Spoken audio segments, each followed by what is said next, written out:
So this is a rough spectrum map that I'm playing with. I'm concept testing it with you guys right now, so I'd love your feedback after the session. But this is sort of where I saw the adoption spectrum, with lots of adoption over on this side. This is like adoption from consumers and businesses in terms of what the businesses are putting out, how consumers feel about it. That's why I put AR kind of way over there and a lot bigger, because I feel like it has a lot more potential. There is more adoption, I believe, from what I saw and who I've spoken with. And sort of this is where we are on the spectrum of adoption for the different formats and native apps that brands are putting out. We've played with that the most for AR experiences. Mobile web is coming along, and then desktop web needs to follow.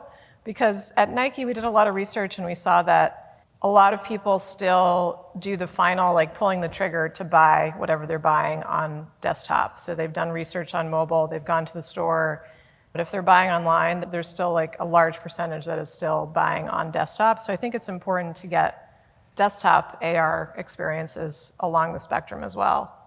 And then there's all these other sort of technologies and use cases that tie into this, like super nerdy things like spatial mapping and computer vision.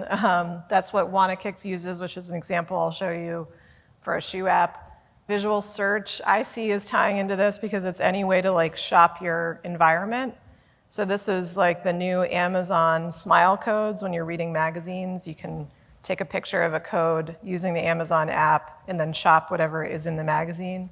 We started with like Google Glasses many years ago, and geotagging plays into this if it's an in-store experience.